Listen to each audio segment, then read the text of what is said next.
They have relaxed immigration rule और वहाँ पर उनको इजीली पीआर मिल जाने का आपका असली मोटिव क्या है, that you need to make that immigration officer understand.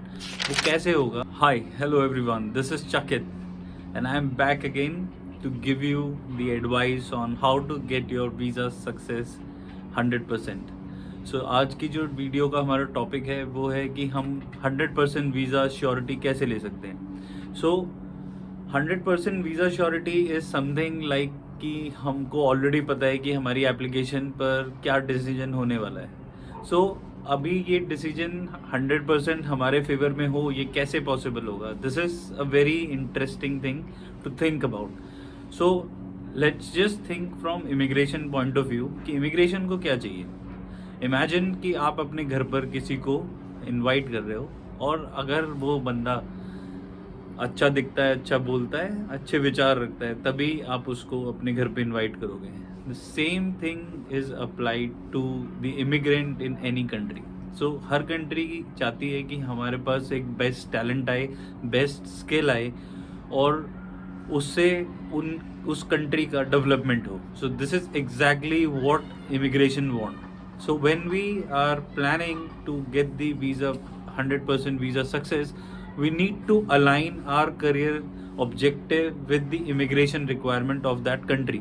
तो वो कैसे होगा? Let's suppose कि किसी भी कंट्री में, बीट ऑस्ट्रेलिया, न्यूजीलैंड, कनाडा, किसी भी कंट्री में these countries are low on population and they require certain type of skills which can help this country grow। So अभी let's suppose if we talk about Canada, तो वहाँ पर कौन से skills हैं जिनकी उनको रिक्वायरमेंट है, जिसके लिए वो आपको वहाँ पे बुलाएंगे। So now keeping this in mind, we have to align our profile in such a manner कि हम उस क्राइटेरिया में अच्छे से फिट हो जाएं। उससे कैसे होंगे? अभी इमिग्रेशन पॉइंट ऑफ व्यू से बात करते हैं, कॉलेज के पॉइंट ऑफ व्यू से बात करते हैं, आपकी प्रोफाइल के पॉइंट ऑफ व्यू से बात करते हैं। Now let's start with your profile। 99% of the people who are planning to study in any abroad country, specifically Canada, they know असली motive क्या है, that you need to make that immigration officer understand। वो कैसे होगा? Through the series of decision what you are going to take is, for example, जैसे कि आपने कौन सा कॉलेज चूज़ किया है, उस कॉलेज में आपने कौन सा प्रोग्राम चूज़ किया है, आपकी पास्ट स्टडी या एक्सपीरियंस है वो कितना रेलेवेंट है, और आपकी इंग्लिश लैंग्वेज एबिलिटी कितनी है, और आप फाइनेंशियली कितने स्ट्रॉन्ग है इस पूरे प्रोसेस को पुल ऑफ करने के लिए। So this is something which is very important, also known as SDS requirement. तो एसडीएस एक ऐसा क्राइटेरिया है जिससे आपका वीज़ा आने के चांसेस बहुत ज़्यादा बढ़ जाते हैं, ऑलमोस्ट 100% है अगर आपने ये सारे डिसीजंस एक सही तरीके से लिए हैं। सो इन माई ओपिनियन, अगर आप कनाडा का वीज़ा ट्राई कर रहे हैं तो मेक श्योर कि आप अपनी फ़ाइल को एसडीएस के अंडर अप्लाई करें, जिससे कि आपका वीज़ा आने में कोई दिक्कत ना हो। सो एसडीएस की रिक्वायरमेंट के बाद अभी हमारे पास जो अलग अलग डिफरेंट टाइप ऑफ हिकअप्स जो आते हैं वो क्या हैं कि आपकी पास्ट एजुकेशन में गैप है, या फिर आपका आइल स्कोर कम है, या फिर आपकी परसेंटेज कम है, या फिर आपकी बैकलॉग्स बहुत ज़्यादा है। तो इन सब चीज़ों को टैकल करने का एक अलग अलग तरीके हैं। वो तरीके क्या हैं? जैसे बैकलॉग आपकी ज़्यादा है तो आप उस कॉलेज में अप्लाई करें जहाँ पर बैकलॉग सर्टिफिकेट नहीं मांगते हैं, प्लस उनकी रैंकिंग भी अच्छी है। आपकी परसेंटेज कम है तो always apply to a college जो परसेंटेज को वेटेज ना देके आपके एक्सपीरियंस को weightage they.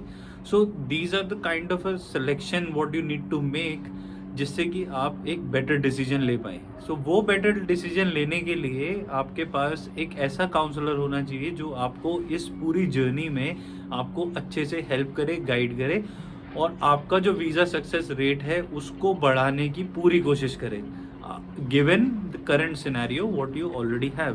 So in my opinion, talk to different consultants and try and find out कि वो आपको ये श्योरिटी किस तरीके से बढ़ा सकते हैं। So 100% visa success is a myth.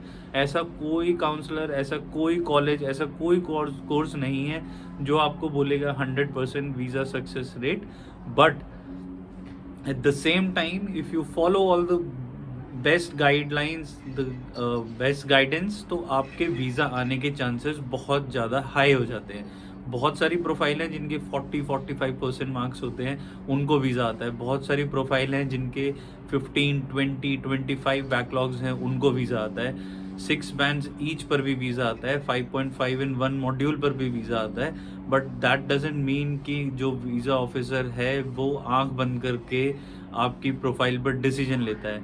आंख बंद करके कोई काम नहीं होता। Visa officer always want to understand the kind of a profile you have, what are the future plans you have got and how you are going to pull them off. तो ये सब काम होता है SOP का. So your SOP, if you have any hiccup in your profile, तो उसका जो solution है वो है writing the best SOP possible, और वही आपके वीज़ा के chances बढ़ाता है। ऑलमोस्ट 100% हो सकते हैं अगर आप अपनी SOP को अच्छी तरीके से लिखेंगे।